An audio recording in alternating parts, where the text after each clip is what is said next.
अगर right consultancy नहीं होती तो होता ही नहीं। And I would suggest everyone कि जिनको भी जाना हो तो वो इंडो जर्मन के थ्रू ही जाए। पहले मैं दूसरी कंसल्टेंसी में गया था तो मेरे एक तो CGPA थोड़े कम है, तो उन्होंने बोला आपका पब्लिक में होगा ही नहीं।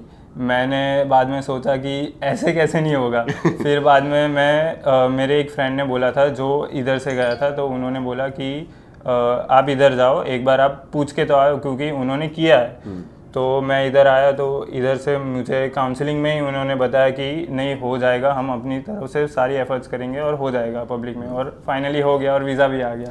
And what was your first reaction when you received the offer letter from a German public university English program? वो तो बहुत मतलब अलग ही था, क्योंकि ऐसा था कि फेब एंड आ गया था और मुझे लग रहा था कि नहीं आने वाला, पर अचानक से मुझे ग्रुप में मैसेज आता है कि आप जूम लिंक पहले तो ज्वाइन कीजिए। बाद में आप थे जूम लिंक में, मेरे को वो अभी भी याद है, मैं तभी ऑफिस में था, तो आपने बोला कि आ गया है, तो फिर बहुत अच्छा लगा। जो नया कॉन्सुलर सर्विस पोर्टल पे प्रोसेस हुआ, चाहे वो एडमिशन का प्रोसेस हो और वीजा का प्रोसेस हो, पेपर वर्क आपको कितना करना पड़ा? एक्चुअल पेपर वर्क आपने कितना किया? 0 paper work I would say. And आप सूरत से हो, still you are visiting my office, just this is the third time. तो कभी आपने पहले सोचा था कि एक कंसल्टेंसी में मैं काम दूंगा सूरत में और 3 बार ही मेरे को आना पड़ेगा, तीसरी बारी वीजा के लिए? कभी नहीं। एंड आप रेटिंग क्या देना चाहोगे? 1 at the lowest and 10 at the highest? Of course 10।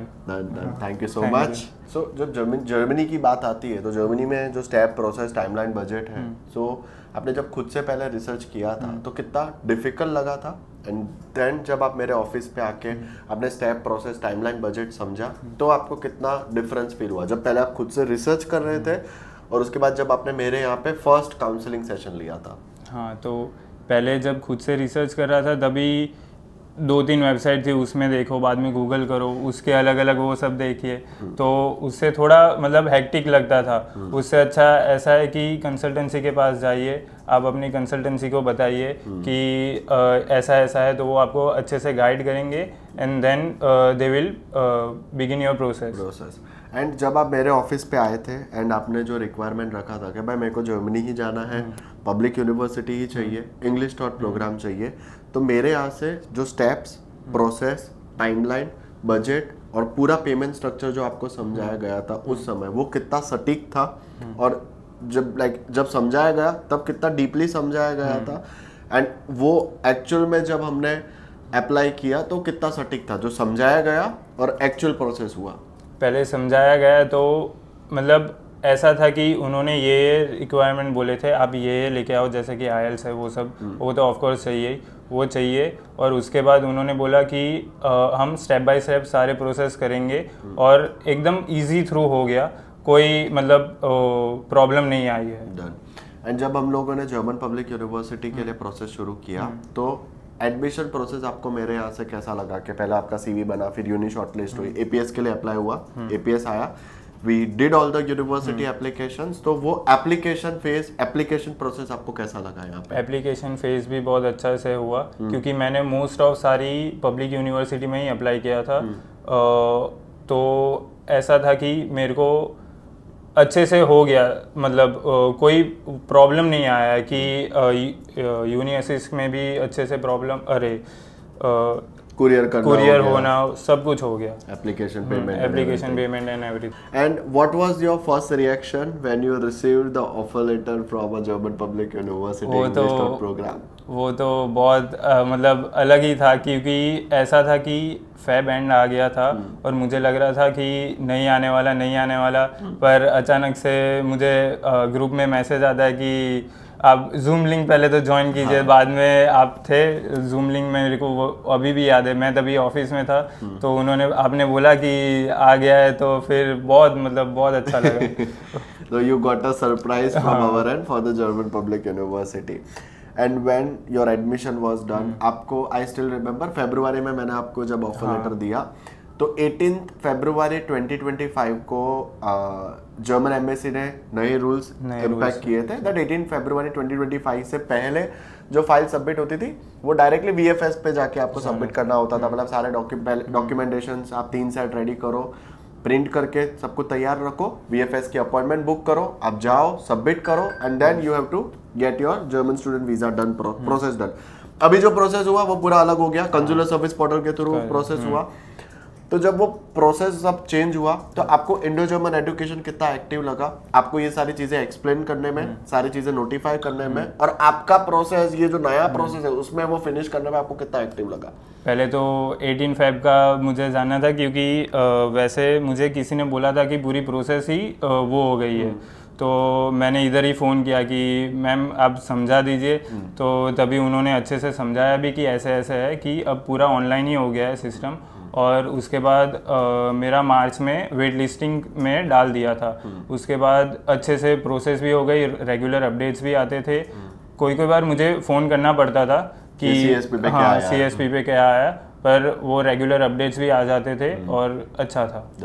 And जो नया कंसुलर सर्विस पोर्टल पे प्रोसेस हुआ, चाहे वो एडमिशन का प्रोसेस हो और वीजा का प्रोसेस हो, पेपर वर्क आपको कितना करना पड़ा? एक्चुअल पेपर वर्क आपने कितना किया? 0 पेपर वर्क, आई वुड से 0 पेपर वर्क। ठीक है। And like did you ever thought before registering here that जब वीजा का भी प्रोसेस होगा तो आपको कोई भी पेपर वर्क नहीं करना पड़ेगा, या आपको बार बार ऑफिस के धक्के नहीं खाने पड़ेंगे? मैं बोलूँ तो ये मेरी सेकंड विजिट है अभी तक। हाँ। क्योंकि मैं जब भी पहली बार एक बार आया था काउंसलिंग के लिए आया था, वो एक बार था। बाद में दूसरी बार जब मेरी वीज़ा की अपॉइंटमेंट थी तभी मैं सिर्फ डॉक्यूमेंट्स आप दिखाने आए थे, वही था, वो हो गया। और ये तीसरी बार मैं आ रहा हूँ वीज़ा के साथ कर रहे हो बस। एंड आपने मुझे इंडो जर्मन एजुकेशन सूरत में विजिट करने से पहले आपने सूरत में दूसरी भी कंसल्टेंसीज के वहाँ पे आपने काउंसलिंग लिया था, स्टेप प्रोसेस, टाइमलाइन, बजट समझा था। तो आपने उनको छोड़ के आपने सूरत में इंडो जर्मन एजुकेशन को ही क्यों हायर किया? पहले मैं दूसरी कंसल्टेंसी में गया था, तो मेरे एक तो CGPA थोड़े कम है, तो उन्होंने बोला आपका पब्लिक में होगा ही नहीं। मैंने बाद में सोचा कि ऐसे कैसे नहीं होगा। फिर बाद में मेरे एक फ्रेंड ने बोला था जो इधर से गया था, तो उन्होंने बोला कि आप इधर जाओ, एक बार आप पूछ के तो आओ, क्योंकि उन्होंने किया है। तो मैं इधर आया, तो इधर से मुझे काउंसलिंग में ही उन्होंने बताया कि नहीं हो जाएगा, हम अपनी तरफ से सारी एफर्ट्स करेंगे और हो जाएगा पब्लिक में, और फाइनली हो गया और वीज़ा भी आ गया। And what do you think the reason कि बाकी सारे कंसल्टेंट्स मना करते हैं दैट पब्लिक यूनिवर्सिटी में पॉसिबल नहीं होगा, और इंडो जर्मन एजुकेशन बोलता भी है कि पब्लिक यूनि में एडमिशन हो जाएगा और आपको ऑफर और वीज़ा दोनों आ जाता है, तो आपको क्या डिफरेंस फील होता है वहाँ के? मतलब मे बी कुछ problem, I don't know from my side, पर मुझे तो लगता है कि ऐसा है कि मेरे दूसरे जो फ्रेंड है वो भी मेरे साथ ही था बैचलर्स में, तो उन्होंने भी ये सेम यूनी में अप्लाई किया था, पर उसका हुआ नहीं और मेरा हो गया। उसके तो मेरे से ज़्यादा CGPA थे, पर वो वहाँ पे ऐसा था कि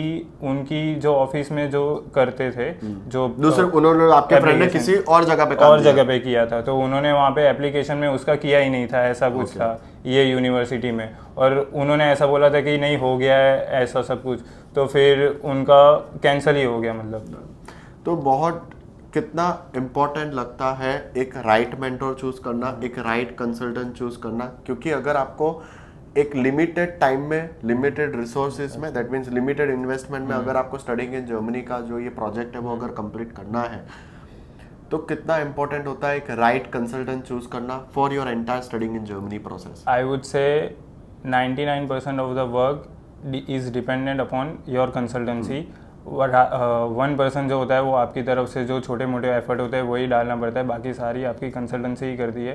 क्योंकि अगर राइट कंसल्टेंसी नहीं होती तो होता ही नहीं ये सब। ठीक है। एंड जो भी स्टूडेंट्स हैं जो आपको देख रहे हैं, हमारी जो यूट्यूब की फैमिली है, तो आप उनको क्या कहना चाहोगे अगर वो भी आपके जैसे एक जर्मन पब्लिक यूनिवर्सिटी में इंग्लिश टॉट प्रोग्राम में एडमिशन लेना चाहते हैं और टाइम पे वीज़ा लेके अभी तुरंत फ्लाई करना चाहते हैं? If you really want to go to Germany and study in public university, then go for Indo-German, क्योंकि they are giving guarantee कि वो public university में करवा भी देंगे और वीज़ा भी आ जाएगा।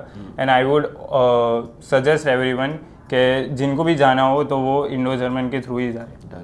एंड आप जब वीज़ा फाइल VFS पे बायोमेट्रिक्स के लिए गए थे तो आपको कभी भी ऐसा लगा कि भाई मेरा कोई पेपर वर्क ये लोगों ने बाकी रखा हो या वहाँ से कोई भी कंप्लेन आया हो? Not at all, not at all. And आप सूरत से हो, still you are visiting my office, just this is the third time. तो कभी आपने पहले सोचा था कि एक कंसल्टेंसी में मैं काम दूंगा सूरत में और 3 बारी मेरे को आना पड़ेगा, तीसरी बारी वीजा के लिए? कभी नहीं, कभी नहीं। एंड आप रेटिंग क्या देना चाहोगे? 1 at the lowest and 10 at the highest? Of course 10। Thank you so much.